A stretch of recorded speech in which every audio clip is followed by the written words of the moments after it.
Welcome back to the channel, guys. It's been a while, but we've been working on something special today. Behind me, I'm at the Bear Lake in northern Utah. And today we're going to talk about a very famous legend amongst locals here, that being the Bear Lake Monster. A little over 2 hours north of Salt Lake City lies a large body of water. The Bear Lake sits on the border of Utah and Idaho, almost perfectly 50-50 in each state. This large lake is known as the Caribbean of the Rockies due to large amounts of limestone that is suspended in its waters. This gives it a brilliant turquoise blue color similar to the waters of the Caribbean Sea.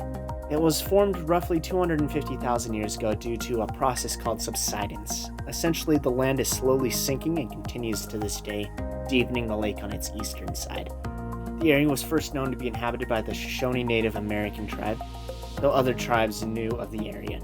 In 1819, the lake was explored by Douglas Mackenzie. It was first called the Black Bear Lake, though the name would soon drop the first word, giving us the current name Bear Lake.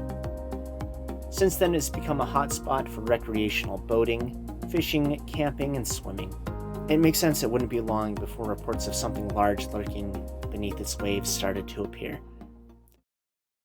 It's nighttime here in Bear Lake. Most people are getting ready for bed. So I just thought I'd take some time to, I'll tell you a little bit about the Bear Lake Monster. It's kind of a huge legend here, and I apologize, I'm having to record the audio on my phone because my mic isn't working for some reason, so I'm apologizing now if its sound quality's not all that good. I'm just going to read you a bit, just out of Wikipedia here, about the Bear Lake Monster and some descriptions. So, here's a general description on Wikipedia. Not all descriptions of the Bear Lake Monster agree. One team of folklorists stated that it is reported to resemble a serpent, but with legs about 18 inches long, on which it marauds along the shoreline. One article reported that the creature had a large undulating body with about 30 feet of exposed surface of a light cream color, moving swiftly through the water at a distance of 3 miles at the point of observation. Others reported seeing a monster-like creature that went faster than a locomotive and had a head variously described as that being similar to that of a cow, otter, crocodile, or walrus, minus the tusks. And its size is reported to be at least 50 feet long, certainly not less than 40. Some sightings even spoke of a second member of the species, and smaller monsters as well. So, I don't know if I say I believe in the monster. A lot of the sightings and whatnot have been, I guess there really hasn't been a whole lot of sightings recently. Most of the main sightings and stuff happened a long time ago. But it's a big lake. It's like over 20 miles long and like something like 4 or 5 miles wide. Its maximum depth, I think, was 209 feet. There's plenty of fish in there, so maybe there's just something big that we haven't found yet. Some of the first reported stories came from 1868 when author Joseph C. Rich wrote about it in a local newspaper, Deseret News.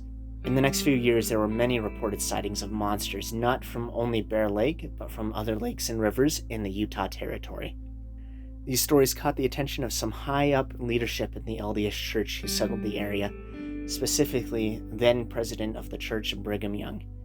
He was quoted with saying he wanted to find out if it was an honest tale of a serpent or only a fish story. He teamed up with local fishermen and provided large ropes to aid in capturing the beast. However, after 26 years of sightings, Joseph C. Rich, the author of the initial article, confessed that it was a fabricated hoax. Even though it was said to be a hoax, sightings of the Bear Lake Monster continued up until 2002. In 1907, 2 men claimed to not only see the monster, but it also killed one of their horses. Many other sightings have been reported since. Whether or not the beast was ever real, its impact on local folklore is undeniable. From a tour boat shaped like a serpent to floats of the beast in the Raspberry Days Parade in Garden City on the southern shore of the lake. One final fun fact is in 1996, in celebration of the before-mentioned Raspberry Days festivals, They held a contest to name the monster. The winning name, submitted by an 8-year-old girl, was Isabella. Out the lake. It's a beautiful lake. I highly recommend anyone coming out here if they get a chance, but, you know, I don't know, there's just some things in this world we don't know about. There are monsters. The Bear Lake Monster is definitely something more niche, more local, not nearly as big or as popular as things like the Loch Ness Monster or the Lake Champlain Monster down in, out in Vermont, but, you know, the Bear Lake Monster holds a place in my heart because it's our own little, it's Utah's own little urban legend about monsters, you know. People have spent some time trying to find it. I personally have never seen or heard of anyone knowing or known anyone who's seen the Bear Lake Monster, but, you know, maybe there is something out here. I know it kind of started initially with kind of the early Mormon settlers here in the 1800s, but I'm going to look it up real fast. I don't want to be talking out of my butt here, but I believe there are Native American stories that predate that.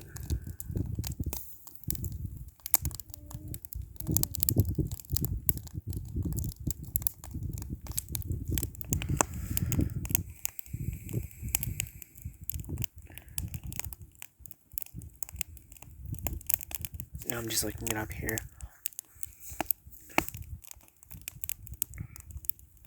Many people believe there are multiple of these things. Some think it's a holdover from when Utah was covered in shallow seas, and most of those seas have dried up. I don't believe any had connected to Bear Lake. Bear Lake actually isn't all that old. It's only a couple thousand years old, but I don't know, maybe something made it in here. But I don't know, that's just my take on it. I'm gonna take off, but I just wanted to say my piece about the Bear Lake Monster. The Bear Lake Monster is something I do like a lot because it is a local legend. So,